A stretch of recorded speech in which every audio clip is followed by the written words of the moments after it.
घनी सी रात में वो थरथराई सी हाईवे पर खड़ी थी। हर आते जाते मुसाफिर को हाथ देती। उसके बिखरे बाल और शाह सफ़ेद सलवार सूट शायद राहगीरों को रुकने नहीं देना चाहता था। कई कहानियाँ थी इस सड़क पर होने वाले हादसों के बारे में। कई बुजुर्गों के मुंह से लोगों ने सुनी थी उस हाईवे वाली चुड़ैल की कहानी। सफ़ेद से कपड़ों में वो लोगों को हाथ देती है, उनकी गाड़ियों में बैठती है और फिर अगले चौराहे से पहले उस गाड़ी का एक्सीडेंट हो जाता है। हालांकि सबूत तो कोई न था, पर हर साल 20-25 कारें यहाँ अपने मालिकों को निगल लेती थी। हर कोई इसे चुड़ैल वाले मोड़ के नाम से ही जानता था और इसी जगह पर एक लड़की का होना किसी को भी हजम नहीं था।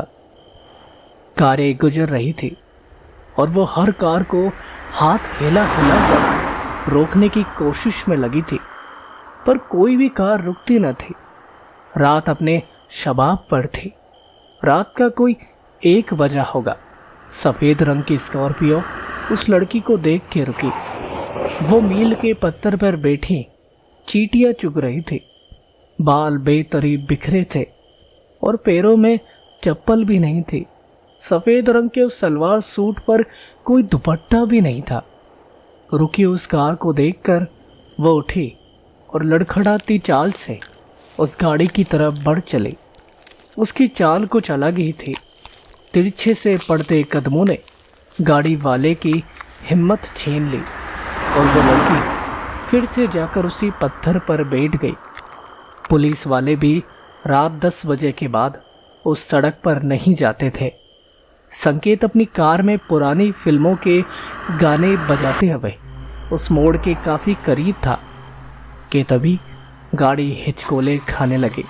झटके से लेते हुए ठीक उसी जगह जा रुकी जहां वो सफ़ेद सूट वाली लड़की बैठी थी। उसने भी सुन रखा था उस चुड़ैल के बारे में। गाड़ी रुकते ही उसकी धड़कनें पहले तो एक पल के लिए रुकी, फिर बेहताशा दौड़ने सी लगी। नजर उठाकर उसने देखा तो शीशे पर वो सफ़ेद कपड़ों वाली लड़की उसे देख रही थी और संकेत बस गले के तावीज को हाथ में लिए ईश्वर को याद कर रहा था। संकेत की हिम्मत भी नहीं पड़ पा रही थी कि उस ओर देख भी पाए। कुछ पल की खामोशी के बाद कार के शीशे पर दस्तक होनी शुरू हो गई। भगवान का नाम लेते हुए संकेत ने गर्दन उठाई। भगवान भगवान भगवान। एक थका हुआ सा लेकिन गोरा चेहरा, आगे से बेतरीब ढंग से कटे हुए बाल, गर्दन पर मेली मोटी सी परत, उंगलियां मिट्टी से सनी हुई और आंखों में एक अजीब सी जलन उस लड़की को और भी डरावना बना रही थी। संकेत ने फिर से अपनी गाड़ी की चाबी घुमाई, पर वो पुरानी कार घड़ घड़ करके बुझ सी गई। संकेत ने फिर लड़की की तरफ देखा। वो भी शीशे पर घबराई सी दस्तक दे रही थी। एक पल के लिए संकेत के मन में ख्याल आया, कहीं मुसीबत में फंसी कोई लड़की ही तो नहीं। पर डर की जो कहानियां संकेत ने सुन रखी थी, वो उसे चीख चीख कर यहां से निकल जाने का आदेश सा सुना रही थी। कुछ पल दिमागी जद्दोजहद के बाद संकेत ने शीशा नीचे कर दिया। शीशा नीचे होते ही लड़की ने सर भीतर की ओर डाल दिया और कुछ पलों के लिए भीतर मुआना सा करने लगी। संकेत सहमा सा ड्राइवर सीट पर चिपका हुआ था। बोलने की लाख कोशिशों के बाद भी शब्द लगता था जैसे जम से गए थे। लड़की ने भी कुछ बोलने की कोशिश की, पर कोई शब्द फूट ही नहीं रहा था। रात इतनी घनी थी कि सूरतें देखने का एकमात्र जरिया कार की छत पर लगी छोटी सी लाइट ही थी। इससे पहले कि वो लाइट बुझ पाती, संकेत ने बटन को दाईं तरफ पुश कर दिया। क्या चाहिए? बड़ी मुश्किल से संकेत के मुंह से इतना ही निकला। मदद। बड़ी दबी और फुसफुसी आवाज में लड़की ने बोला। ईश्वर को याद कर संकेत ने दरवाजा खोल दिया। लड़की कार के भीतर उकड़ू बनकर बैठ गई। अब की संकेत ने आंख भर के देखा।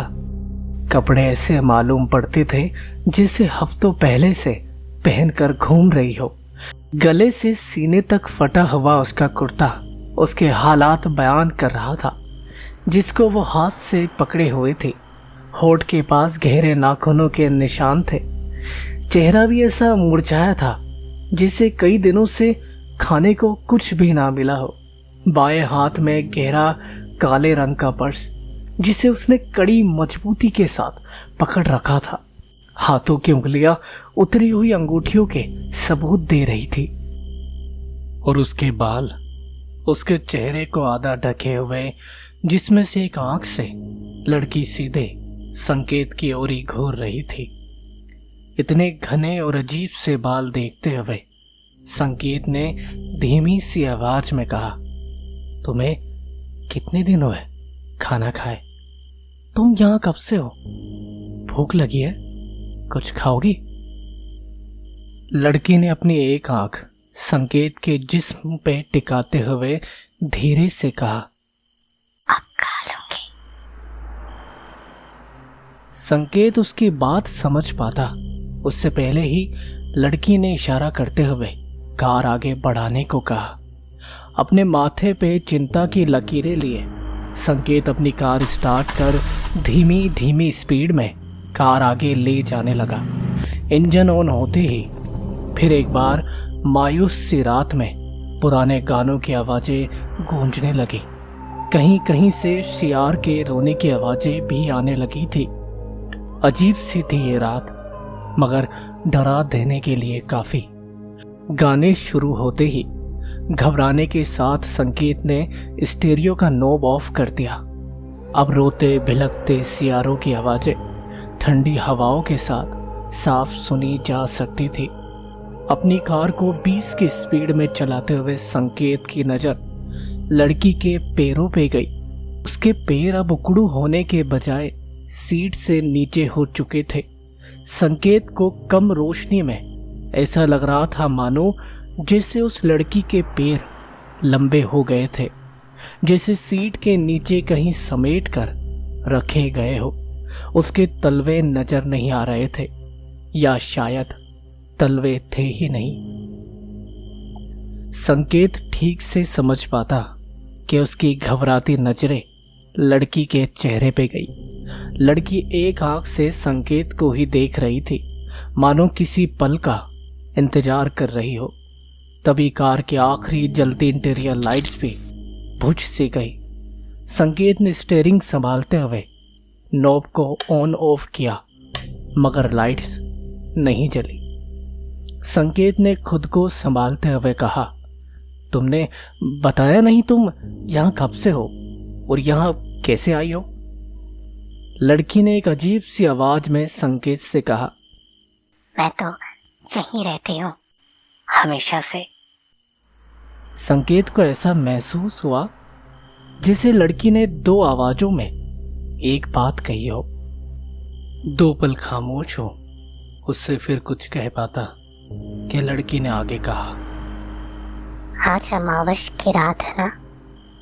तुम्हें पता है अमावस की रात को क्या होता है? संकेत के शरीर में अब डर की लहर उसके रोए खड़े करने लगी थी। अपनी कार की स्पीड हल्की सी बढ़ा। उसके कदम बस वहां से जल्दी निकल जाना चाहते थे कि संकेत ने बड़े रुद्ध गले से बोलने की कोशिश की कि क्या होता है अमावस की रात को? क्या तुम मुझे डराने की कोशिश कर रही हो? लड़की ने कोई जवाब नहीं दिया।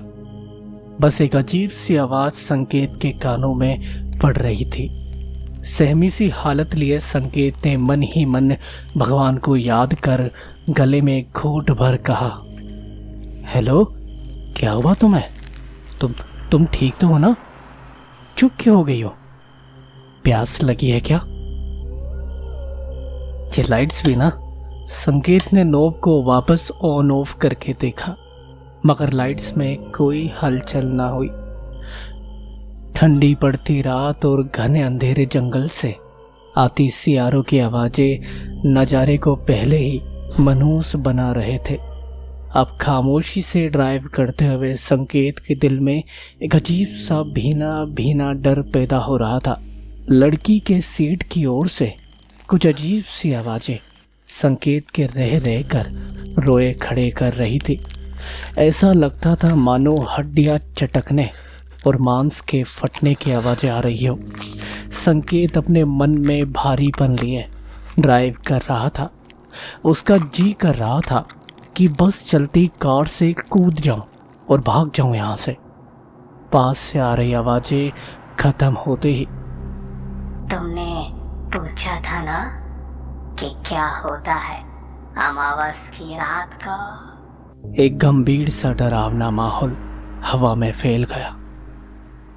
अमावस की रात को चुड़ैले खून पीती है। पास बैठी लड़की की तरफ से आए ऐसे शब्द सुन संकेत बिल्कुल सुन पड़ गया। अपने कांपते हाथों से जेब से मोबाइल निकाल संकेत ने मोबाइल की डिस्प्ले की रोशनी ऑन की और अपने सूखे गले में घूंट भरते हुए बगल में बैठी लड़की की तरफ किया कि अचानक अपने आप ही कार के एक्सीलेटर की स्पीड पे संकेत का पैर जम गया। मोबाइल की रोशनी में संकेत ने देखा कि उस लड़की का चेहरा अब पहले की तरह रहा ही नहीं था। ये तो किसी फटे मांस के टुकड़ों से बना चेहरा ही रह गया था। उसकी स्किन उसके चेहरे से लटक रही थी, जिसमें से जलते मांस की धुआं उठ रही थी। खून की धारें बह रही थी। जुल से पड़ चुके चेहरे को देख संकेत से रहा नहीं गया और उसके मुंह से रह रहकर डर से कांपती चीखें निकलने लगी।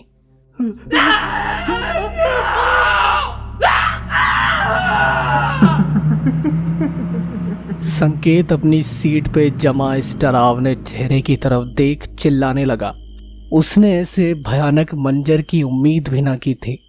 उसके दिमाग में बस अब एक ही बात चल रही थी, वो रास्ता जहां रात के वक्त कभी नहीं जाना, और जाना तो अपनी गाड़ी कभी मत रोकना, और रोकना तो उसे कभी मत बैठाना।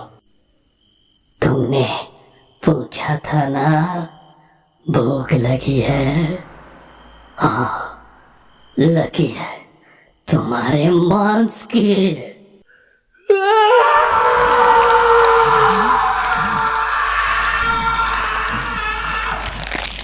और इसी के साथ जब सुबह हुई तो रास्ते पे केवल संकेत की खून से सनी कार ही मिली। कार के अंदर हर ओर खून ही खून और संकेत के पैरों के तलवे रखे थे। अब डिटेक्टिव की टीम भी सुबह मौके पे पहुंच चुकी थी। सर्च टीम के काफ़ी खोजबीन के बाद भी जंगल के सैकड़ों किलोमीटर में भी लाश ना बरामद हुई। डिटेक्टिव राज अपनी निगाहें जंगल के बड़े ऊंचे पेड़ों पे टिकाए कुछ सोच ही रहे थे कि तभी करीब आते हुए सैम ने कहा, सर आपको क्या लगता है ये किसका किया है? मुझे तो यूँ लगता है कि ये किसी सन की कातिल का काम है, जिसने पुलिस को निशानी के लिए केवल आदमी के पैर ही छोड़े हैं। ना तो लाश बरामद हुई और ना ही कार का एक्सीडेंट। तभी डिटेक्टिव राज की नजरें एक ऊंचे पेड़ पे जा ठहर सी गई। हाँ, ये उसी का काम है जो अंधेरी रातों में मुसाफिरों से लिफ्ट मांगती है, और जब कार में बैठ जाते हैं तो मुसाफिर का मर जाना तय है।